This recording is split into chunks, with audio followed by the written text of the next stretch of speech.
My daughter-in-law had already promised my room to her mother before she ever told me to leave. My son knew and said nothing. So when she gave me 3 days to disappear, I decided it was finally time to show them what silence had been hiding.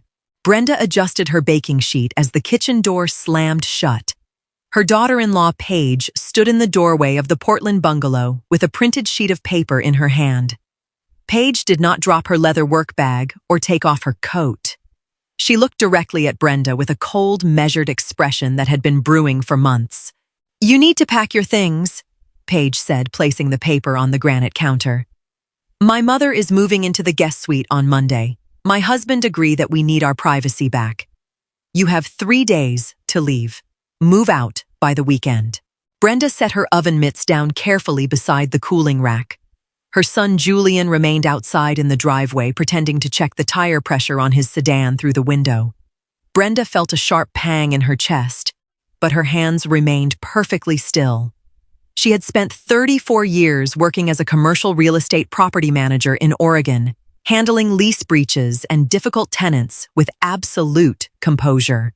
Instead of raising her voice, Brenda looked at the printed calendar Paige had marked with a red marker. She then looked at the wall clock, which read precisely 4 o'clock on Friday afternoon. Brenda reached into her cardigan pocket and pulled out her own folder, placing a signed document alongside Paige's paper. "I was going to tell you the same," Brenda replied, her voice calm and level. "Except you do not have until the weekend. You have 1 hour." Paige laughed, a sharp, dismissive sound that echoed off the white subway tiles. "Are you insane? This is Julian's home. You are just a guest here." Brenda tapped her fingernail against the top page of her folder. "Check the county recorder deed, Paige. Julian signed the property back to my trust last November when I cleared his 6-figure commercial loan debt. You gave me 3 days. I am giving you 60 minutes." Paige's face drained of color as she stared at the official stamp on the document. She grabbed the paper, her fingers smudging the edge of the blue ink signature. "Julian would never do this without telling me," she stammered, stepping back toward the hallway. "This is a fake document. You are bluffing." Brenda walked to the stove and turned off the burner beneath the simmering marinara sauce. "Call him inside," she said softly. "Ask him yourself." Julian walked through the back door a moment later, holding a tire gauge and avoiding his mother's eyes. When Paige shoved the paper into his chest, he froze. His silence was the only confirmation Paige needed. 8 months ago, Julian's boutique marketing agency had faced bankruptcy due to unpaid vendor accounts. Brenda had offered a solution using her retirement equity, but only under strict legal conditions. She had purchased the entire bungalow outright, allowing the young couple to live in the main house rent-free while she occupied the converted ground-floor mother-in-law suite. In exchange, Julian agreed to manage the property maintenance and pay the property taxes on time. However, Paige had gradually treated the entire residence as her personal estate. Over the past 6 months, she had quietly changed the lock codes on the shared laundry room, repurposed Brenda's garden shed for her own online retail inventory, and repeatedly left unpaid utility notices on Brenda's side table. Brenda had observed every subtle shift without argument, keeping detailed logs of every breach of their informal living agreement. "You knew about this?" Paige demanded, turning on Julian with visible fury. "You let your mother hold the deed over our heads while we paid for the renovations. You paid for cosmetic paint." "Paige," Brenda interjected, pulling a second sheet from her folder. "I paid the property taxes, the structural roof repair, and the foundation stabilization last month.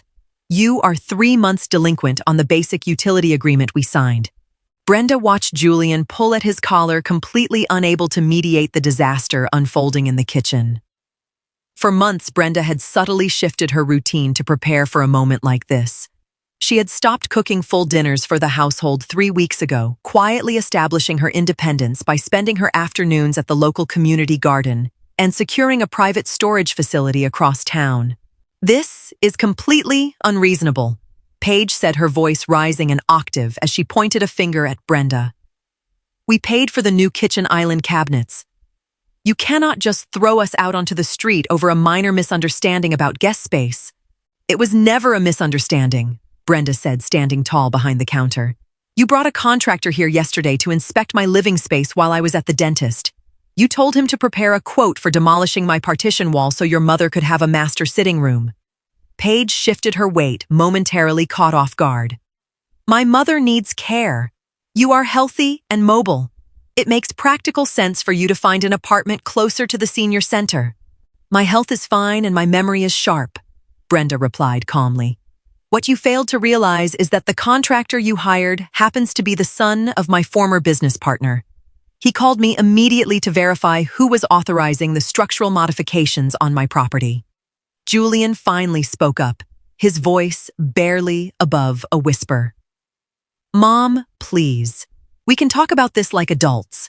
Paige was just stressed about her mother's housing situation. She had 3 months to discuss her mother's situation with me, Brenda said, keeping her eyes fixed on her son. Instead, she handed me a 3-day notice in my own home. I am simply enforcing the lease terms you both agreed to when you moved in. The kitchen was silent except for the rhythmic ticking of the wall clock. Brenda pulled up a chair and sat down, opening her notebook to a bookmarked page. She had spent decades reviewing commercial contracts, learning to spot small irregularities long before they turned into major financial liabilities. 2 weeks ago, you redirected the master property tax bill to your personal digital portal. Paige, Brenda explained, pointing to a printed email chain. You intended to pay the overdue balance yourself, claim equity improvement through tax receipts, and attempt a partition suit to force a sale of this house. Paige's mouth opened slightly, but no words came out. Julian looked between his wife and his mother, total confusion spreading across his face. Is that true, Paige? Julian asked, his voice shaking. Did you try to file papers on the house? I was trying to secure our future, Paige snapped, turning on him defensively. Your mother lives in a dream world where she controls everything because she wrote a check a year ago. We need assets, Julian. My mother sold her condo to fund our business expansion, and we owed her a place to live. Brenda shook her head slowly. You used your mother's funds to cover your personal credit card debt, Paige. I know because the escrow officer who handled her condo sale called me to confirm the wire transfer destination. You have been moving money between accounts to create the illusion of solvency. The reality of the situation hung heavily in the air. Brenda had noticed small details over the past few months, expensive designer boxes arriving at the front door, daily unpaid lawn service bills tucked under the doormat, and Paige's insistence on controlling all incoming mail. Brenda had not confronted them prematurely. She had waited for definitive proof before taking decisive action. You have 45 minutes left, Brenda said softly, tapping her wristwatch. Julian dropped into a dining chair, burying his face in his hands. Mom, I didn't know about the tax portal.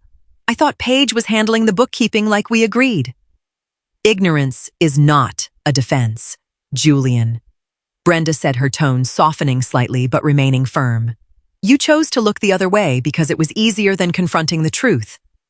I supported you when your company failed, but I will not allow my life savings to be eroded by carelessness. Brenda felt a familiar sting behind her eyes, remembering how hard she and her late husband had worked to buy their first property 40 years ago. They had sacrificed vacations and new vehicles to build a secure foundation for Julian. Seeing her son allow his wife to dismantle that legacy hurt more than any sharp word Paige had thrown at her. However, Brenda refused to shed tears in front of them. She stood up and walked to the sideboard, picking up a set of duplicate keys. I gave you both a rent-free home so you could rebuild your savings. Brenda continued, looking directly at her son. Instead, you allowed Paige to treat me like an unwanted tenant in the house my hard work paid for. That ends today. Paige crossed her arms, her defensiveness turning into pure resentment. You are a cold, calculating woman. Family doesn't treat family with legal documents and timers. Family doesn't attempt to strip a widowed mother of her property rights. Paige, Brenda replied, without hesitation. You set this standard when you handed me a 3-day notice at 4 o'clock today. I am simply responding with the same legal clarity you attempted to use against me.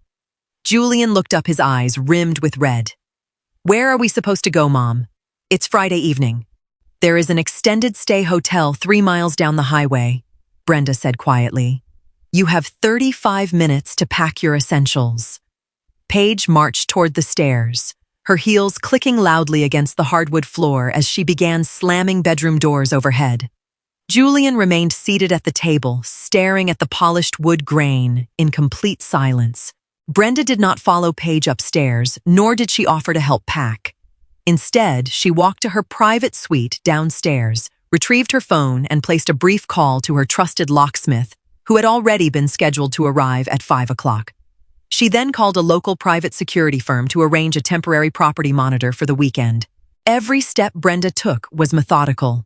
Over the past month, as Paige's hostility had grown more obvious, Brenda had quietly re-established her independent accounts, updated her trust beneficiaries, and secured her personal heirlooms in a deposit box at her local bank branch. She had removed all ambiguity from her affairs. She returned to the living room to find Julian standing by the hallway holding a single suitcase. He looked smaller now, stripped of the bravado he had displayed while standing behind his wife for the past 6 months. She told me you were making her feel uncomfortable in her own home, Julian said softly, looking at the floor.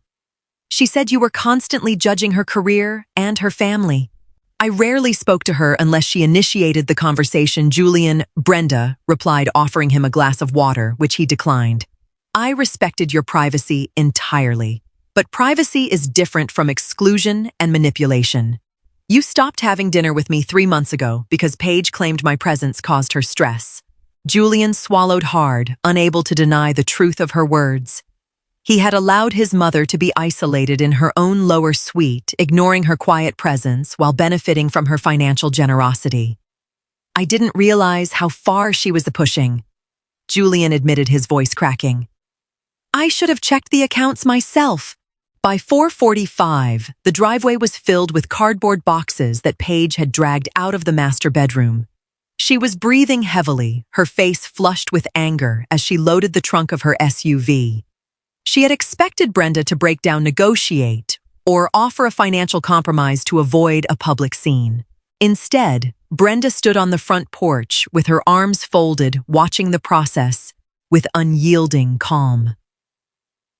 The suburban neighborhood was quiet, but a few neighbors out walking their dogs noticed the sudden flurry of activity. You think you've won, don't you? Paige said, slamming the trunk lid down with enough force to shake the vehicle. You're just going to sit in this big house, all by yourself, lonely and miserable. I have never been miserable in my own company, Paige, Brenda said evenly. And I prefer solitude to disrespect. Paige pulled out her phone and dialed a number on speakerphone, holding it up so Brenda could hear. Mom, change your flight. Brenda is kicking us out on the street right now. She revoked the housing agreement. Her mother's voice came through the speaker, sharp and confused. What do you mean? You told me the lease transfer was already finalized last week. Brenda stepped forward slightly, speaking clearly toward the phone. Hello, Evelyn. Paige lied to you. There was never a lease transfer, and this house was never available for your relocation. You need to make alternative arrangements for your housing. Paige quickly ended the call, her cheeks burning with embarrassment as she realized her entire web of misdirection had collapsed in front of her husband. Julian stood near the passenger door, looking at his wife as if seeing her clearly for the first time in years. You told her mother the room was ready, Julian asked, his voice deadpan. Before you even spoke to my mother today. Paige did not answer. A white van pulled into the driveway at precisely 5 o'clock.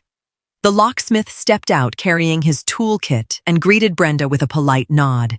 He immediately set to work replacing the exterior deadbolts on both the front door and the garage entry. Julian walked over to Brenda, leaving Paige standing by the running SUV. Mom, what happens now? Are you really cutting me off completely? Brenda looked at her son, seeing the young boy she had raised alongside the adult man who had failed to protect her boundaries. Her heart heavy, but her resolve remained firm. I am not cutting you off as my son Julian, Brenda said gently. But I am ending our financial partnership today. You are 38 years old. You need to stand on your own feet and take responsibility for your household. I don't know if my marriage can survive this, Julian whispered, glancing back at Paige, who was sitting in the driver's seat, staring angrily through the windshield. That is a decision you have to make for yourself, Brenda replied. A healthy marriage is built on honesty and mutual respect, not on exploiting your mother's resources to maintain a lifestyle you cannot afford. Brenda pulled an envelope from her cardigan pocket and handed it to Julian. Inside was a cashier's check for $5,000, a final gift to cover their hotel expenses and initial rental deposit elsewhere. This is the last financial assistance you will receive from me, Brenda said firmly. Use it wisely to find an apartment that fits your actual income. Do not ask me for another loan. Julian held the envelope, his fingers tightening around the paper. He recognized the finality in his mother's tone. The dynamic that had governed their family for the past year was officially over. I'm sorry, Mom, Julian said, his eyes shining with unsfed tears. For everything. I know you are, Brenda said softly. Now go. The new deadbolts clicked into place with a solid metallic snap. The locksmith handed Brenda 2 fresh sets of brass keys, signed his work order, and drove away down the quiet, tree-lined street. It was 5:15. 60 minutes had passed since Paige had walked into the kitchen with her 3-day eviction notice. Paige restarted the SUV engine, revving it impatiently. Julian walked slowly down the driveway carrying his remaining bag and got into the passenger seat without looking back. As the vehicle pulled away from the curb, Brenda stood on her porch holding her new keys securely in her hand. She walked back inside and locked the front door behind her. The house was completely silent. The smell of her marinara sauce still lingered in the air, warm and comforting. Brenda did not wander through the empty bedrooms upstairs. Instead, she walked into her bright, organized kitchen, turned the burner back on low, and poured herself a fresh glass of sparkling water. She opened her planner and crossed off the entry for Friday evening. She then dialed the number of a local real estate agent she had known for over 15 years. Hi, Sarah, Brenda said, her voice steady and relaxed. It's Brenda. I'm ready to list the bungalow on the market next week. Yes, I'm downsizing to that downtown condo near the art museum we looked at last month. Everything is cleared out and ready for staging. Brenda had no intention of staying in a large 4-bedroom house alone. Her plan had never been about keeping the property out of spite. It had been about preserving her financial independence and reclaiming her autonomy. Selling the home would provide her with ample funds to live comfortably in the city, entirely free from family drama. 3 months later, the autumn leaves were falling across downtown Portland. Brenda sat on the balcony of her 7th-floor condominium, sipping hot tea and listening to the city sounds below. Her new home was filled with natural light, modern art, and her favorite books completely free of clutter and tension. The bungalow had sold above asking price within 2 weeks. After settling all remaining property costs, Brenda had placed the proceeds into a secure investment trust that generated a comfortable monthly income. She spent her mornings volunteering at the city library and her afternoons taking oil painting classes at the local arts center. Julian visited her once a week, coming alone every Tuesday evening. He and Paige had separated shortly after moving into an apartment on the east side of the city. Without Brenda's property and financial safety net to buffer their relationship, the cracks in their marriage had become impossible to ignore. Julian had taken a job as a senior manager at a regional logistics firm, finally earning a steady salary and managing his own living expenses. How was your painting class today, Mom? Julian asked, setting a box of fresh pastries on the kitchen counter. It was wonderful, Brenda smiled, pouring him a cup of coffee. I'm working on a landscape of the Columbia River Gorge. Julian sat down across from her, looking healthier and more grounded than he had in years. The resentment that had clouded their relationship was gone, replaced by a mature, respectful distance that both of them honored. Brenda looked at her son with a sense of quiet fulfillment. She had not chosen revenge or bitter argument when faced with disrespect. She had simply chosen clarity, legal boundaries, and self-respect. By giving her daughter-in-law 1 hour to leave, Brenda had not only protected her own future, she had finally allowed her son the space he needed to grow up.